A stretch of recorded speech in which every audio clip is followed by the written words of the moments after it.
Karena kita hadir di majlis tanpa syarat. Tanpa syarat. Begitu kita duduk di majlis sama-sama seperti ini, duduknya saja 1000 rakaat sholat sunnah tanpa syarat. Mau tiduran kek, mau merem, mau miring-miring, mau selonjoran, sama. Pahalanya hadir di majlis 1000 rakaat sholat sunnah. Pulangnya kita dari majlis, luntur dosa-dosa kita, enak. Tapi kita bangun malam gedebrak-gedebruk, wudu, sholat, belum tentu Pak diterima. Karena banyak syarat yang harus kita ikuti. Apa? Wudunya harus benar, junubnya harus benar, takbirnya harus benar, hatinya waktu sholat harus benar, niatnya harus benar, syaratnya banyak, fatihahnya harus benar dan semua.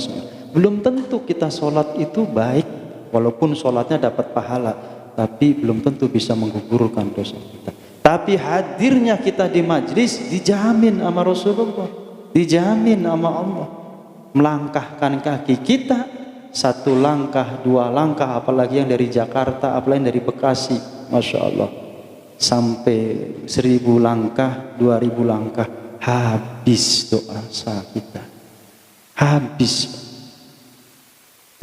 dosa-dosa kita. Kenapa? Ya sekarang itu baru keluar rumah kita lihat maksiat, masuk ke rumah kita maksiat, di kerjaan kadang juga seperti itu. Masya Allah, kalau kita nggak hadir di majlis, rugi. Apa yang kita andalkan di hadapan Allah? Siapa sih kita di hadapan Allah? Siapa kita itu? Wali bukan, nabi bukan, ulama bukan, ustadz bukan, kan gitu. Siapa kita di hadapan Allah? Apa yang kita sombongkan di hadapan Allah? Tahajud nggak pernah, duha nggak pernah, zikir nggak pernah, baca Quran banyakkan melihat HP-nya.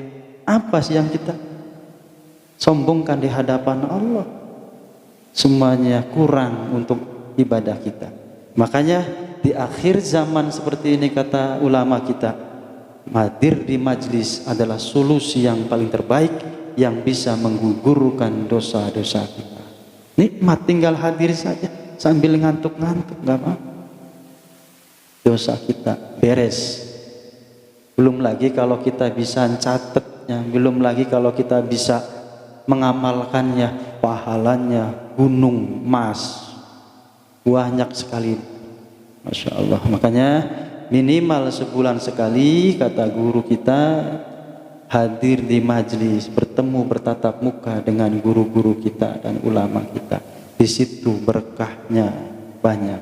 Itu satu keberkahan kita hadir di majlis. Belum lagi duanya, apa? Dapat berkah, dapat gampang rezekinya, anaknya jadi soleh dan soleha. Kenapa? Kok bisa begitu? Kalau kita pengen anak kita menjadi anak yang soleh dan soleha, orang tuanya dulu disolehkan. Nggak mungkin anaknya jadi soleh dan soleha kalau orang tuanya nggak pernah ngaji, Pak. Saya pengen anak saya pinter, anak saya menjadi soleh dan soleha, orang tuanya nggak pernah ngaji, dari mana? Makanya selain nanti dapat keberkahan kita, selain mendapatkan pintu-pintu rezeki dibuka oleh Allah, nanti anak keturunan kita akan disolehkan oleh Allah Subhanahu wa ta'ala. Makanya manfaatnya banyak ngaji, enak Pak. Nah itu ya, makanya mudah-mudahan ini menjadi pembelajaran kita semua. Ayo sama-sama, mau berat kayak apa, susah kayak apa. Karena yang namanya setan itu Pak, setan itu kalau orang sholat kadang-kadang nggak dihalang-halangi Pak. Orang sholat, orang ibadah itu kadang-kadang nggak dihalang-halangi. Tapi orang ngaji pasti dihalang-halangi. Kenapa bisa begitu?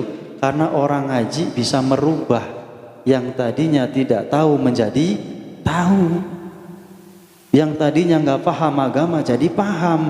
Makanya dihalang-halangi Pak, ribuan cara.